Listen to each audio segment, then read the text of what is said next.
जय हिंद दोस्तों, welcome back to soldier unplugged. एक बार फिर मिल रहे हैं बायोलॉजी में एक नए टॉपिक के साथ। लास्ट क्लास में हमने प्लांट फिजियो को कंटिन्यू किया था और प्लांट फिजियो में हमने टॉपिक कवर किया था मिनरल न्यूट्रिशन।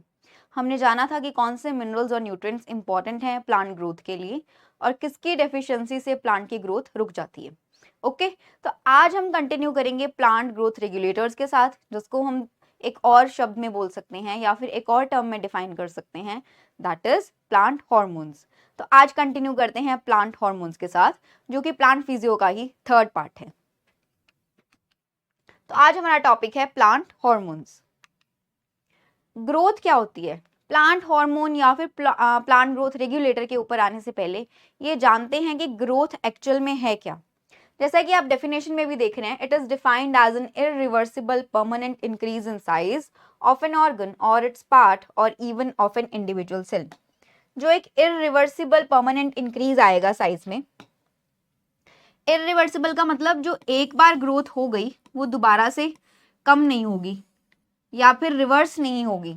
फॉर एग्जाम्पल, आप कभी ऐसा बोलते हैं कि आज आपकी हाइट 5 फीट 9 इंच है और कल आपकी हाइट 5 फीट 7 इंच हो जाएगी या फिर हो गई। ऐसा तो नहीं बोलता है ना। आपकी हाइट जो है 5 फीट 9 इंच वो वैसे ही रहेगी चाहे कुछ भी हो जाए। ठीक है, तो इरिवर्सिबल परमानेंट इंक्रीज, जब हमने क्लासिफिकेशन ऑफ किंगडम्स किया था तब हमने कहा था कि एक कैरेक्टरिस्टिक फीचर है लिविंग ऑर्गेनिज्म का। ग्रोथ कैरेक्टरिस्टिक फीचर है लिविंग ऑर्गेनिज्म का, मतलब हम ग्रोथ को यूज करके लिविंग ऑर्गेनिजम्स को डिफाइन कर सकते हैं।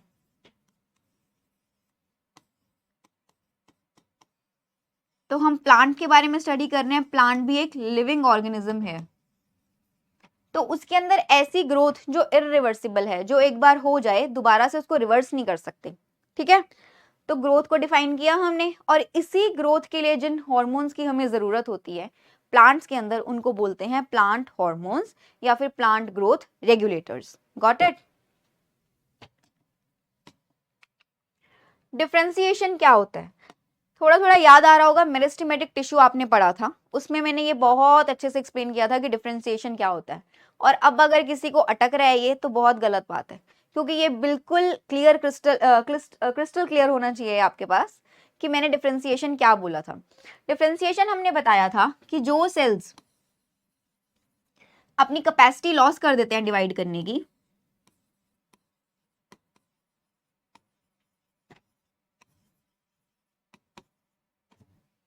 lost their capacity to divide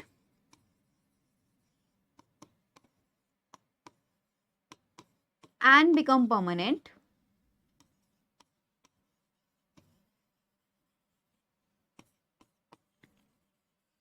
उन सेल्स को हम बोलते हैं डिफरेंशिएटेड सेल्स, है ना। पहले सेल मेरिस्टेमेटिक जोन में था, वो डिवाइड कर रहा था, एक पर्टिकुलर टाइम के बाद उसने अपनी डिवीजन रोक दी और अब वो एक स्पेसिफिक फंक्शन परफॉर्म करने लग गया और वो परमानेंट सेल बन गया। उसको हमने बोला था डिफरेंशिएशन। Got it? अब ये डी डिफरेंशिएशन क्या होता है भाई?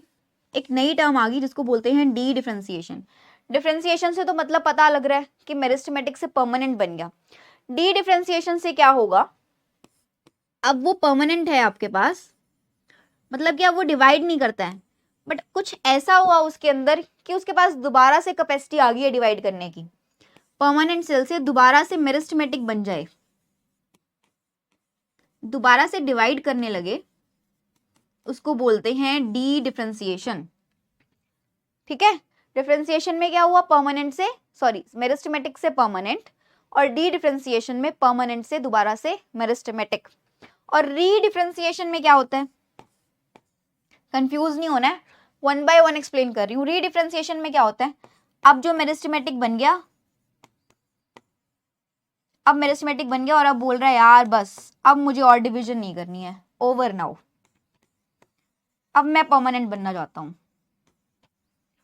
अब मेरी उम्र हो गई है, I just want to stay in a stable life, अब मुझे आराम की जिंदगी जीनी है, अब मुझे परमानेंट बनना है। ठीक है, तो वैसे उसने बहुत ज्यादा, सेल ने बहुत ऊपर नीचे किया ना, यहाँ पे गुस्सा आया होगा हमें, यार अभी भाई तू बन तो गया था परमानेंट, अब क्यों मेरिस्टेमेटिक बन रहा है? फिर कहता नहीं अभी तो मुझे और काम करने हैं। क्या? अभी दोबारा परमानेंट बन जाऊंगा मैं, मेरिस्टेमेटिक बनने के बाद दोबारा परमानेंट बन जाऊंगा। तो ये हमारी कुछ टर्म्स हैं इनको रट्टा नहीं लगाना है, सिर्फ समझना है। अगर एग्जाम में आ जाए तो आप उसमें से मार्क कर सकेंगे इसका मतलब क्या है। डिफरेंशिएशन का मतलब मेरिस्टेमेटिक से परमानेंट, डी डिफरेंशिएशन का मतलब परमानेंट से दोबारा मेरिस्टेमेटिक, और री डिफरेंशिएशन का मतलब जो मेरिस्टेमेटिक बना उससे दोबारा परमानेंट बन जाए, इसको बोलते हैं री डिफरेंशिएशन। ठीक है, नेक्स्ट, प्लांट ग्रोथ रेगुलेटर्स क्या होते हैं? देखिए, कोई भी ऐसा हार्मोन या फिर कोई भी ऐसा मटेरियल, पिगमेंट या फिर कोई भी ऐसा protein, what ever it is, जो भी प्लांट की ग्रोथ को रेगुलेट करे, उसके फ्लावर्स की ग्रोथ कैसी है, लीफ कैसी है, स्टेम कैसी है, रूट्स ग्रो हो रही है नहीं हो रही, सीड टाइम पे आ रहा है नहीं आ रहा, फ्रूट हमें मिल रहा है टाइम पे नहीं मिल रहा है ना, वो सब फंक्शन जो भी परफॉर्म करते हैं हम उनको बोलते हैं प्लांट ग्रोथ रेगुलेटर्स। तो ये प्लांट ग्रोथ रेगुलेटर्स जो हैं बच्चे, वो प्रमोटर भी हो सकते हैं। प्रमोटर मतलब एक ऐसा पिगमेंट, एक ऐसा मिनरल हमने दे दिया या फिर ऐसा प्रोटीन हमने दे दिया जो कि उसकी ग्रोथ एनहांस कर रहा है। मतलब अगर हमारे पास एक छोटा सा पौधा है, हमने कुछ ऐसा उसको पिगमेंट या फिर मिनरल दे दिया या फिर एक हार्मोन दे दिया कि उसकी ग्रोथ बहुत जल्दी बड़ी होगी as compare to normal plant. एक पौधे को हमने मिट्टी में लगाया हुआ है और वो नॉर्मली ग्रो कर रहा है, जैसे जैसे वो ग्रो करेगा, जो भी उसका टाइम पीरियड है। एक को हमने दूसरी तरफ मिट्टी में लगाया बट उसको साथ में एक ऐसा हार्मोन दे दिया जिससे वो बहुत जल्दी ग्रो कर रहा है as compare to the first one. तो ऐसे प्रमोटर्स, ऐसे प्लांट ग्रोथ रेगुलेटर्स जो प्रमोट करें प्लांट की ग्रोथ को, उसको बोलते हैं प्रमोटर्स। कैसे करेंगे? सेल डिविजन, कहीं भी बात आ जाए ग्रोथ की, ये तो आपको पता है ना, उसकी मेरिस्टेमेटिक एक्टिविटी बहुत इंपॉर्टेंट है। मतलब अब वो डिवाइड कर रहा है कि नहीं कर रहा, कोई भी सेल अगर डिवाइड नहीं करेगा वो ग्रो ही नहीं कर सकता ना। ये तो अभी तक क्लियर हो गया होगा, इतने सारे बायोलॉजी के लेक्चर्स हुए, इतने सारे सेशंस हुए हैं हमारे, ये तो क्लियर हो गया होगा कि सेल डिवीजन हो रही है अगर मेरिस्टेमेटिक एक्टिविटी है तभी ग्रोथ है, अदरवाइज नहीं है ग्रोथ। सेल एनलार्जमेंट, सेल का साइज इंक्रीज होना, उसका साइटोप्लाज्मिक कंटेंट बढ़ना, ये सब किस में आता है? ग्रोथ में। Then flowering and fruiting and seed formation, अभी बताया आपको, टाइम पे फूल आना, पौधे के ऊपर अगर फूल आएंगे तभी तो फ्रूट्स बनेंगे, तभी तो रिप्रोडक्शन होगी, तभी तो फ्रूट आएगा। और सीड फॉर्मेशन, टाइम पे सीड फॉर्मेशन होना, these all are because of the promoters. ठीक है, एग्जाम्पल्स क्या हैं प्रमोटर्स के? Auxins, gibberellins and cytokinins. ये तीन प्लांट ग्रोथ रेगुलेटर्स हैं जिनको हम प्रमोटर्स की कैटेगरी में रखते हैं। ये तीनों प्लांट ग्रोथ की प्रमोशन में हेल्प करते हैं, ऑक्सिन्स, जिबरलिन्स और साइटोकाइनेंस। ठीक है, इनहिबिटर क्या होते हैं? ये केमिकल्स ग्रोथ को इनहिबिट करते हैं। सेम ही केमिकल्स अगर ग्रोथ रोकने लग जाएं प्लांट की, उसको उसकी हाइट इंक्रीज ना होने दें, लीव्स टाइम पे ना अच्छे डेवलप हों, फ्लावर ना आए, फ्रूट ना आए उसमें, तो हम उसको कहेंगे कि वो इनहिबिट कर रहे हैं ग्रोथ को, है ना। Promote dormancy and abscission plants. Dormancy मतलब स्टंटेड ग्रोथ रहेगी, वो एक उस स्टेज में एक पर्टिकुलर लेंथ, अगर इतनी प्लांट की हाइट है और उसको इतना होना था तो वो इतना ही रह जाएगा, इतना हो नहीं पाएगा। डोरमेंट स्टेज बोलते हैं इसको, डोरमेंट स्टेज में रहेगा वो।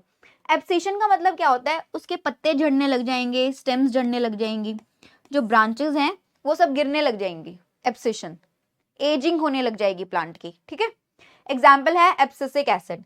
एब्सिसिक एसिड एक ऐसा प्लांट ग्रोथ रेगुलेटर है जो कि इनहिबिट करता है ग्रोथ को, प्लांट की ग्रोथ को इनहिबिट करता है। आगे चलते हैं। Then we have first one is auxins. Auxins क्या काम करते हैं ये पढ़ेंगे। They promote cell growth. I'm so sorry. Okay. They promote cell growth and elongation of a plant. Cell growth increase करेंगे और प्लांट की elongation मतलब क्या है? लेंथ वाइज इंक्रीज करवा रहे हैं। elongation का मतलब क्या है? लेंथ इंक्रीज हो रही है। Auxins alters the plant wall elasticity. इसका मतलब क्या है भाई? Plant wall plasticity. जब भी सेल ग्रोथ आ जाए तो अभी बोला ना, मेरिस्टेमेटिक एक्टिविटी होनी बहुत इंपॉर्टेंट है, और ये तो अभी तक पता लग गया होगा, अगर किसी भी सेल के पास मेरिस्टेमेटिक एक्टिविटी है, वो डिवाइड करता है, तो उसकी सेल वॉल का थिन होना यानी कि सेल वॉल का पतला होना बहुत जरूरी है। तो प्लांट वॉल प्लास्टिसिटी का मतलब क्या है? सेल्स की सेल वॉल को थिन कर देता है ये, ताकि वो अच्छे से डिवाइड कर सकें, और जब डिवीजन होगी तब क्या होगा? ग्रोथ होगी, है ना। यहाँ पे इसका मतलब क्या है? Cell wall thinning.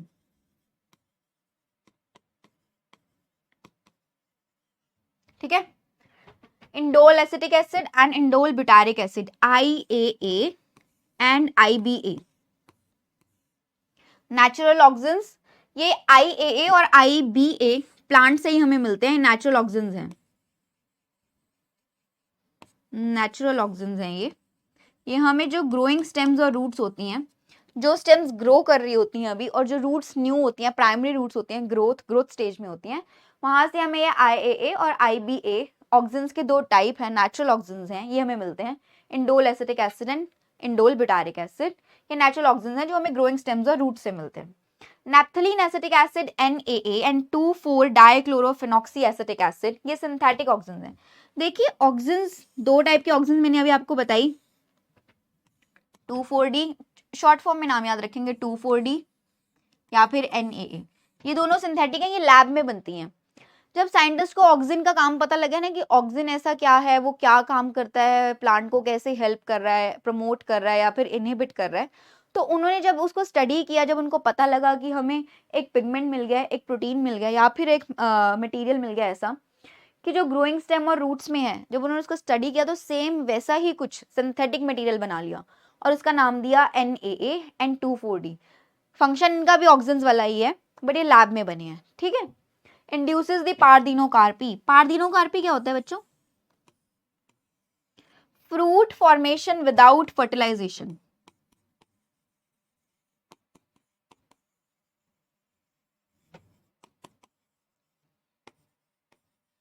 Fruit formation without fertilization का मतलब क्या है? अभी क्या कैसे बनता है अभी फ्रूट प्लांट के अंदर? अभी कैसे बनेगा? मेल गेमीट और फीमेल गेमीट फ्यूज होंगे तभी जाके सीड बनता है ना, एम्ब्रियो बनेगा, उससे सीड बनेगा। फ्लावर में मैंने आपको फीमेल पार्ट दिखाया था और मेल पार्ट दिखाया था, याद आ रहा है? जिसको हमने बोला था फीमेल पार्ट को क्या बोला था, कार्पल या फिर पिस्टल, और मेल पार्ट को क्या बोला था, स्टेमन, ठीक है। तो हमने आपको मेल और फीमेल पार्ट दिखाया, जब उनके गेमीट्स आएंगे और वो फ्यूजन होगी, उनकी फर्टिलाइजेशन होगी, तब जाके फ्रूट बनता था, तभी तो सीड बनता था। बट यहाँ पे वो सब फंक्शन नहीं हो रहा है। पारदीनोकार्पी में क्या मतलब है कि fruit formation without fertilization, actual में गेमीट्स फ्यूज हुए ही नहीं है, मेल गेमीट और फीमेल गेमीट का कोई फ्यूजन नहीं हुआ, डायरेक्ट फ्रूट बन जाए तो उसको बोलते हैं पारदीनोकार्पी, और ऑक्सीजन से पारदीनोकार्पी हो सकती है।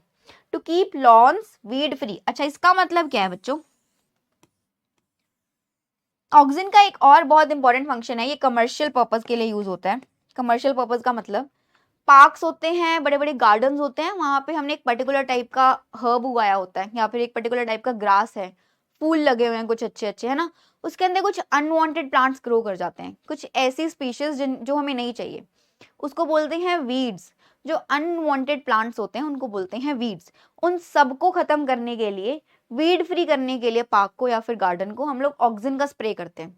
अगर हम ऑक्सीजन का स्प्रे करेंगे तो वो अनवांटेड प्लांट्स जो हैं वो अपने आप डेड हो जाएंगे, ठीक है, अपने आप खत्म हो जाएंगे, उनकी ग्रोथ रुक जाएगी वहीं पे, ठीक है। चलो ये हो गया इंड्यूसेस पारदीनोकार्पी, ये एक बार और लिखा गया, ये था हमारा auxin. Next then we have gibberellins, these break the dormancy of a plant. Gibberellins का मतलब, मैंने अभी डोरमेंसी का मतलब बताया कि प्लांट की ग्रोथ रुक जाती है, तो अगर डोरमेंसी को हमने हटाना है प्लांट में से तो हम जिबरलिन का स्प्रे कर देंगे ताकि प्लांट ग्रो करने लग जाए। अगर कहीं पे हमें ऐसा दिखता है कि उसकी स्टंटेड ग्रोथ है, वो ग्रो नहीं कर पा रहा, वैसे ही है जहां पे पहले था, उतनी हाइट है, वैसा ही उसका स्ट्रक्चर है, तो जिबरलिन का स्प्रे अगर हम करें तो डोरमेंसी से प्लांट का डोरमेंसी उसकी ब्रेक हो जाएगी, मतलब वो प्लांट दोबारा से ग्रो करने लगेगा। Increase in length of axis, जो ये प्लांट है इसकी एक्सिस की जो लेंथ है ये इंक्रीज करवाता है जिबरलिन। ग्रेप्स के अंदर, अच्छा ग्रेप्स का एग्जांपल यहाँ पे क्या डिफाइन करता है? ग्रेप्स किसी ने देखे हो लगे अगर उसको, तो वो बहुत ज्यादा जगह लेता है, फैल जाती है उसकी टहनियां, है ना, ब्रांचेस उसकी फैल जाती हैं, और सपोर्ट सिस्टम चाहिए होता है उसको। जितना फैलेगा वो, जितनी उसकी एक्सिस ग्रो कर पाएगी, जितना वो अपना एरिया इंक्रीज कर पाएगा, उतना ही अच्छा उस पर फ्रूट लगेगा। तो जिबरलिन्स का स्प्रे अगर हम करते हैं तो ग्रेप में पर्टिकुलरली उसकी लेंथ इंक्रीज हो जाती है, उसकी एक्सिस की लेंथ इंक्रीज होगी, जिससे वो सरफेस एरिया अपना इंक्रीज करेगा और फ्रूट ज्यादा अच्छा मिलेगा। हाँ, यानी कि यील्ड ज्यादा अच्छी होगी, फ्रूट प्रोडक्शन ज्यादा अच्छी हो जाएगी, पैदावार अच्छी होगी, ठीक है। Elongate and improve the shape of fruits, इसका मतलब क्या है?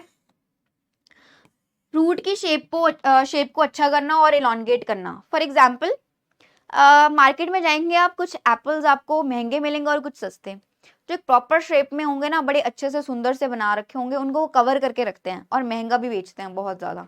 तो अब वहां पे क्या चक्कर हो, एक छोटा एप्पल आप देखेंगे, थोड़ा सा उस पर ब्लैक स्पॉट्स भी हैं, उसकी शेप भी अच्छी नहीं है ना, तो वो सस्ता मिलेगा आपको, क्योंकि देखने में हमें वो बड़े वाला ज्यादा अच्छा लग रहा है और उसकी शेप भी प्रॉपर है, जैसे एप्पल को होना चाहिए, जो हमें दिखाया जाता है टीवी में, बिल्कुल वैसा ही होगा वो एप्पल, वो महंगा है। तो वैसे मार्केट वैल्यू इंक्रीज करने के लिए फ्रूट की मार्केट वैल्यू इंक्रीज करने के लिए जिबरेलिन्स का स्प्रे करते हैं, ताकि उनकी शेप अच्छी हो जाए और एलोंगेट, बड़ा स्ट्रक्चर बन जाए एप्पल का, एप्पल छोटा ना रहे, बड़ा हो जाए और शेप भी बड़ी डिफाइंड हो जाए, तो उसमें जिबरेलिन्स का काम है। ठीक है।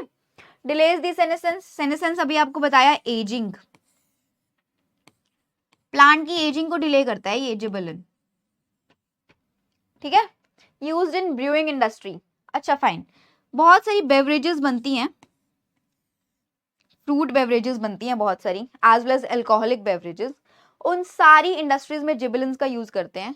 जो प्रोसेस इन्वॉल्व होता है बेवरेजेस को बनाने के लिए, उस प्रोसेस में जिबरेलिन्स को यूज किया जाता है, उससे प्रोसेस और एनहांस हो जाता है, जल्दी होता है। ठीक है। Increases the length of the sugarcane stem, इसका मतलब क्या है? गन्ना देखा होगा सबने, गन्ने का जूस भी पिया होगा सबने, है ना। गन्ने की लेंथ जितनी इंक्रीज होगी, उसकी स्टेम की जितनी ज्यादा लेंथ होगी, उतना ज्यादा शुगर प्रोडक्शन होगी उसमें, है ना, चीनी बनेगी उससे, या फिर जूस उतना ज्यादा ही निकाल पाएंगे हम उसका। तो गन्ने की जो स्टेम है उसकी लेंथ इंक्रीज करने के लिए जिबरेलिन्स का यूज हम लोग कर सकते हैं। गन्ने की जो लेंथ है उसको इंक्रीज करने के लिए जिबरेलिन्स का यूज कर सकते हैं। अगर जिबरेलिन्स का स्प्रे कर दिया जाए उस पे, क्रॉप पे, तो उसकी लेंथ बढ़ जाएगी। अगर लेंथ बढ़ जाएगी तो हमारे पास प्रोडक्शन ज्यादा होगी, मार्केट वैल्यू इंक्रीज हो जाएगी। ठीक है। तो ये है जिबरेलिन्स का function. Then we have cytokinins. Natural cytokinin isolated from maize is zeatin. देखिए साइटोकाइनिन को, जो नेचुरल साइटोकाइनिन हमें मिला, जैसे कि ऑक्सिन नेचुरल मिला था, IAA एंड IBA, ठीक वैसे ही जो प्लांट बॉडी में से नेचुरल साइटोकाइनिन मिला उसको हम बोलते हैं जिएटिन। ये हमें मेज में से मिला था, मेज मोनोकॉट है, याद रखेंगे, उसको हमने बोला जिएटिन, जो हमें मेज में से मिला था। It promotes the cytokinesis. Cytokinesis याद आ रहा है, सेल डिवीजन में पढ़ा था। साइटोप्लाज्म डिवाइड करता है साइटोकाइनेसिस में, याद आ रहा है। साइटोप्लाज्म डिवाइड करेगा तभी तो एक सेल से 2 डॉटर सेल्स बनते थे। तो अल्टीमेटली सेल डिवीजन, साइटोकाइनेसिस के लिए रोल है साइटोकाइनिन्स का। Formation of the new leaves, नए पत्ते आएंगे अगर प्लांट के ऊपर, वो साइटोकाइनिन की स्प्रे से ही आएंगे।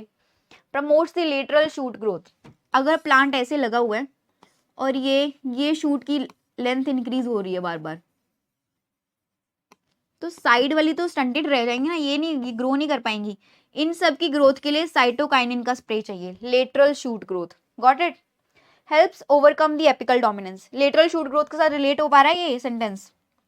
एपिकल डोमिनेंस, यहाँ पे एपिकल मेरिस्टेम है तो ये ऊपर वाली शूट ही ग्रो करती रहेगी लेंथ वाइज, है ना। इसको अगर हमें रोकना है तो साइटोकाइनिन का स्प्रे करेंगे तो साइड में से भी ग्रो होगा। जो गार्डन्स में हर्ब्स और श्रब्स लगी होती हैं, आप कभी भी देखना, उसको ऊपर से गार्डनर माली ऊपर से कट करते रहते हैं उसको, और वो साइड से उसकी ब्रांचेस ग्रो होती रहते हैं। वो क्यों है?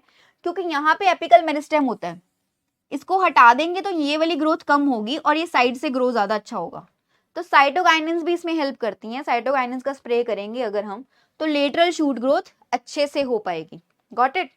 Exist in root and developing shoot buds, जो नई रूट्स बन रही होती हैं और नई शूट्स बन रही होती हैं, उसके अंदर से हमें साइटोकाइनिन मिलता है।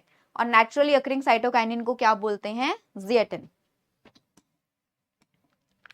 Next is ethylene. इथाइलिन एक ऐसा प्लांट ग्रोथ रेगुलेटर है जो प्रमोटर का भी काम करता है, इनहिबिटर का भी काम करता है, दोनों फंक्शन परफॉर्म करता है। कैसे? Promotes the root growth and root hair formation, जड़ों की ग्रोथ करवाएगा, रूट्स की ग्रोथ करवाएगा, तो एंकरेज में हेल्प कर रहा है, सपोर्ट प्रोवाइड है। रूट्स अच्छे से ग्रो होंगी तो एंकरेज अच्छी हो जाएगी, वाटर और मिनरल्स का एब्जॉर्प्शन अच्छे से हो पाएगा। Root hair formation, root air formation क्या, इसका मतलब क्या है भाई, सरफेस एरिया इंक्रीज हो रहा है, सरफेस एरिया इंक्रीज हो रहा है, सरफेस एरिया इंक्रीज हो रहा है, तो इसका मतलब वाटर और मिनरल्स की एब्जॉर्प्शन अच्छे से हो पाएगी। ये सब फंक्शन अच्छे से हो तो इथाइलिन का बहुत मेजर रोल है इसमें। Second one, it is widely used, market value बहुत अच्छी है इसकी, इथाइलिन को बहुत ज्यादा यूज किया जाता है। Source compound is ethephon. देखिए एथेफॉन एक ऐसा कंपाउंड है जहां से हमें इथाइलिन मिलती है, इथाइलिन के लिए सोर्स है ये। इथाइलिन एक गैस के फॉर्म में एग्जिस्ट करती है और ये हमें मिलता कहाँ से है, एथेफॉन से। Promotes the female flowers in the cucumbers, कहीं भी आ जाए ना कि इथाइलिन का फंक्शन फ्लावर्स के रोल में क्या है, तो फीमेल फ्लावर्स क्यूकम्बर में बनवाता है ये, क्यूकम्बर में भी एज वेल एज भी फीमेलनेस इंक्रीज करवाता है ये इथाइलिन प्लांट्स के केसेस में। तो अगर फीमेल फ्लावर आएगा तो यील्ड ज़्यादा अच्छी होगी, फ्रूट बनने के चांसेस ज़्यादा हैं क्योंकि रिप्रोडक्शन हो सकती है। ठीक है, फाउंड इन गैसियस फॉर्म, ये तो बोल ही दिया हमने कि इथाइलिन आपको गैसियस फॉर्म में मिलता है। देखिए वाइडली यूज मतलब कैसे बोला मैंने आपको, इथाइलिन है ना राइपनिंग ऑफ फ्रूट के लिए बहुत अच्छा है। अगर आपको फ्रूट की राइपनिंग करवानी है बहुत जल्दी, अगर हमें फ्रूट को जल्दी पकाना है तो इथाइलिन बहुत इंपॉर्टेंट है। एक चीज और आपने देखी होगी, जो फल पक जाता है ऑलरेडी, अगर वो किसी और फल के साथ रखा है तो वो दूसरे को भी बहुत जल्दी पका देगा। ऐसा क्यों होता है, जो फल पूरी तरीके से पक जाता है ना उसके अंदर से इथाइलिन रिलीज होने लग जाती है, वो इथाइलिन रिलीज करने लगता है गैस फॉर्म में, जिससे दूसरे फ्रूट्स पे भी इफेक्ट पड़ता है और वो भी जल्दी पकने लग जाते हैं, उनकी राइपनिंग जल्दी शुरू हो जाती है। तो अगर हमें शेल्फ वैल्यू इंक्रीज करनी है फ्रूट्स की तो इथाइलिन उसके लिए नहीं चाहिए, बट अगर हमें जल्दी पकानी है फ्रूट्स तो इथाइलिन का यूज करते हैं मार्केट में लोग। ठीक है, जल्दी पकाने के लिए, आर्टिफिशियली राइप करवाने के लिए फ्रूट को इथाइलिन का यूज होता है। Next is abscisic acid, it is a journal plant growth inhibitor. Ethylene inhibitor भी है, प्रमोटर भी है, पर एब्सिसिक एसिड जो है वो प्लांट ग्रोथ इनहिबिटर ही है, याद रखेंगे। It inhibits the seed germination, seed को जर्मिनेट नहीं करने देगा, मतलब उसमें से शूट और रूट ग्रो नहीं करने देगा। Stimulates the closure of the stomata, stomata का क्लोजर करवाएगा, यानी कि गैस एक्सचेंज नहीं होगी, ट्रांसपिरेशन भी नहीं होगी। Increases the tolerance to various stress, वैसे तो इनहिबिटर है बट ये क्या करता है, बहुत बार ये प्लांट के अंदर टॉलरेंस इंक्रीज कर देता है टू वेरियस स्ट्रेस, बहुत सारे कुछ डिजीज भी होते हैं उनसे भी बचाता है ये, टॉलरेंस इंक्रीज करवा देगा to various diseases as well. Plants के अंदर जो पर्टिकुलर डिजीज होते हैं उनसे टॉलरेंस इंक्रीज करवा देता है ये कुछ ऐसे चेंजेस लेके आएगा प्लांट के अंदर कि प्लांट रेजिस्ट हो जाएंगे, रेजिस्टेंस इंक्रीज हो जाएगी उनके अंदर डिजीजेस के प्रति। ठीक है, आसानी से प्लांट को कोई डिजीज पकड़ेगा नहीं। स्ट्रेस हार्मोन बोलते हैं इसको, क्योंकि ये टॉलरेंस इंक्रीज करवाता है प्लांट्स के अंदर टू वेरियस स्ट्रेसेस और डिजीजेस, इसलिए इसको स्ट्रेस हार्मोन भी बोलते हैं। अगर डायरेक्टली आ जाए कि ऐसा कौन सा प्लांट ग्रोथ रेगुलेटर है which is also known as a stress hormone, तो आपने एब्सिसिक एसिड बोलना है। ठीक है, ये डायरेक्ट एमसीक्यू है। Now practice questions. A natural growth inhibitor that also act as a growth promoter, ऐसा कौन सा ग्रोथ इनहिबिटर है जो ग्रोथ प्रमोटर की तरह भी काम करता है, अभी पढ़ के आए हम लोग, दैट इज इथाइलिन। ठीक है, femaleness in plants is caused by, femaleness in plants is caused by what, ethylene. एक बार मैं चेक करवा दूं आपको, ये देखो ये अभी पढ़ा, फीमेल फ्लावर्स इन क्यूकम्बर। तो इन जनरल भी फीमेलनेस का मतलब ये है कि फीमेल फ्लावर्स कौन लेके आता है प्लांट के अंदर, ग्रोथ करवाता है फीमेल फ्लावर्स की, दैट इज इथाइलिन। ठीक है, इसका क्या था हमारा, a natural growth inhibitor ethylene, femaleness कौन करवा रहा है, वो भी इथाइलिन करवाता है। थर्ड वन इज, ये मिनरल न्यूट्रिशन में से है ये question, which element is constituent of the chlorophyll molecule, याद आ रहा होगा वहां पे हमने लिखा हुआ था क्लोरोफिल मॉलिक्यूल का एलिमेंट कौन सा कॉन्स्टिट्यूएंट एलिमेंट है, दैट इज मैग्नीशियम। मैग्नीशियम भी रिस्पॉन्सिबल होता है क्लोरोफिल फॉर्मेशन के लिए, जो क्लोरोफिल का स्ट्रक्चर होता है उसमें मैग्नीशियम का बहुत मेजर रोल है। तो ये हमारे कुछ प्रैक्टिस क्वेश्चंस थे आज के चैप्टर के। और एक क्वेश्चन था लास्ट वाले चैप्टर का मिनरल न्यूट्रिशन का। प्लांट फिजियो चल रहा है बच्चों अभी। आज हमने प्लांट ग्रोथ रेगुलेटर किया। प्लांट ग्रोथ रेगुलेटर्स यानी कि प्लांट हार्मोन्स के बारे में जाना। ये जाना कि कौन एक्टिविटी प्रमोट करता है और कौन इनहिबिट करता है। ध्यान से पढ़ेंगे, बहुत आसान है। नोट्स को भी स्टडी करेंगे, क्वेश्चन भी प्रैक्टिस करेंगे। मिलते हैं एक नए टॉपिक के साथ। प्लांट फिजियो ही कंटिन्यू रखेंगे अभी। Stay tuned for the upcoming lectures. जय हिंद एंड थैंक यू।